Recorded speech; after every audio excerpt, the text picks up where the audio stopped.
Hello friend, welcome to M S Gudiya blog. M S Gudiya blog में आपका स्वागत है फ्रेंड्स।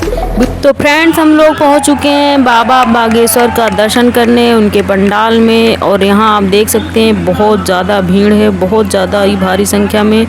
वहाँ तक तो पहुँचने की बात ही बहुत दूर की बात है। हम लोग उनके थोड़ी दूर भी मतलब एकदम बहुत पीछे लाइन में बहुत पीछे खड़े थे, बैठने की भी जगह नहीं थी।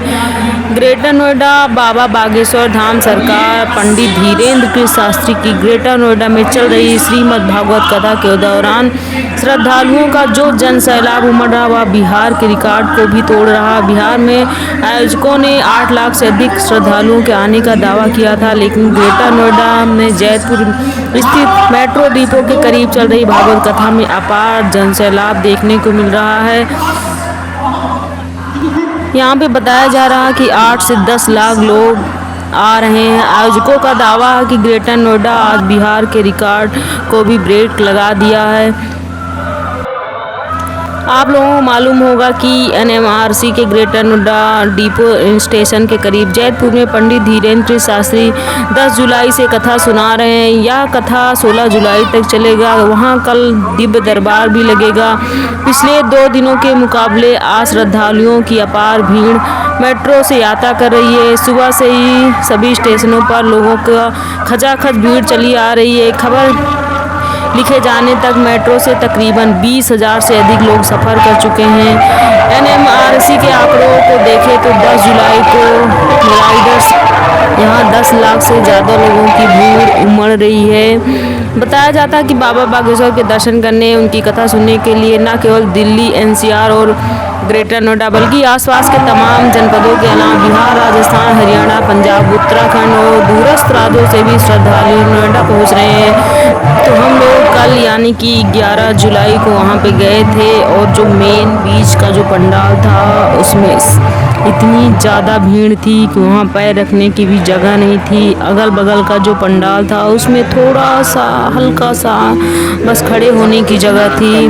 और इतनी गर्मी थी, बहुत ज़्यादा भयंकर गर्मी थी। इतनी व्यवस्था होने के बाद भी लोग गर्मी से परेशान थे। बहुत लोग वहाँ पे जो है बाहर निकल के थोड़ा सा राहत ले रहे थे। और बाहर भी इतनी ज़्यादा संख्या में भीड़ थी कि वहाँ जाने का एक बार सोचना पड़ रहा है कि वहाँ दोबारा जाएं कि नहीं जाएं।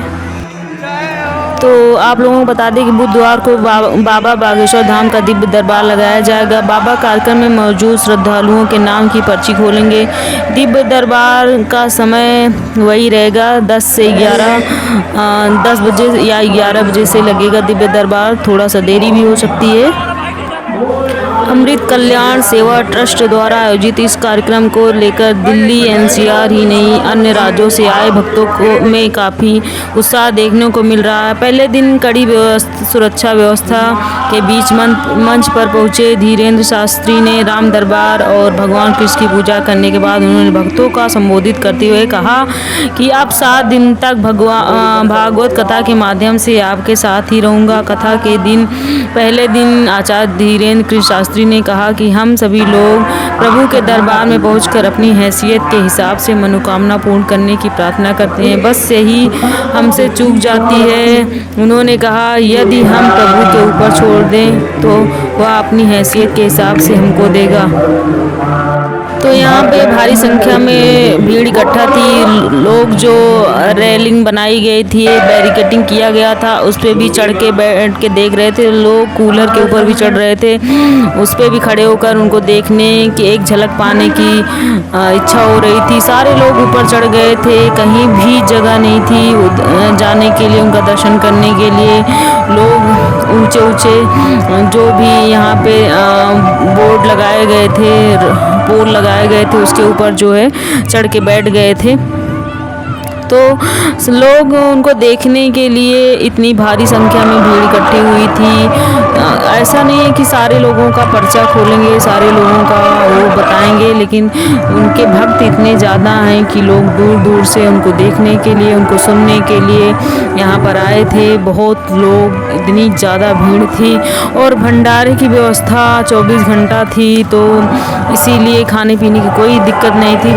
24 घंटा लोग दूर दूर से जो आए थे उनको काफ़ी काफ़ी सुविधा भी दिया गया था, तो इसीलिए उनको यहाँ रुकने में कोई दिक्कत नहीं हो रही थी। लेकिन भारी संख्या में जो भीड़ इकट्ठा थी उसमें इसी बात का दिक्कत थी कि वहाँ पे जाने के लिए उनको दर्शन पाने के लिए बहुत दूर से देखना पड़ रहा था, क्योंकि इतनी दूर से हम लोग खड़े थे, वहाँ पूरा अच्छी तरह से दिख ही नहीं रहे थे, बहुत धुंधला टाइप में दिख रहा था, दूर उतना दूर थे।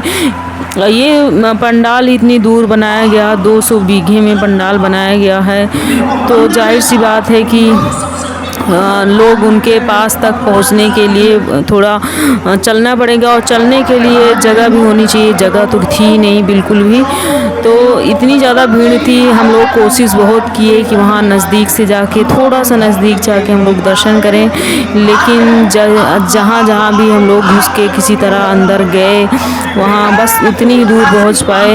और इतने काफ़ी संख्या में लोग खड़े भी थे, क्योंकि बैठने की जगह नहीं थी, तो उनको देखना तो दूर, उनका बस आवाज़ ही सुन सकते थे, या तो LED जो चल रही थी उस पर हम लोग उनको देख सकते थे, बस यही हो रहा था। और नज़दीक से तो वही लोग देख सकते हैं जिनका पर्चा खुलेगा, जो उनके काफ़ी ज़्यादा नज़दीक बैठे होंगे वही लोग देख पा रहे होंगे। हम लोग तो बहुत दूर थे, और इस भीड़ में अंदर घुसने का तो बिल्कुल भी जगह नहीं थी, कि कोशिश भी हम लोग किए तो नाकाम रही, लेकिन थोड़ा बहुत दर्शन मिल गया था दूर से, बस यही था।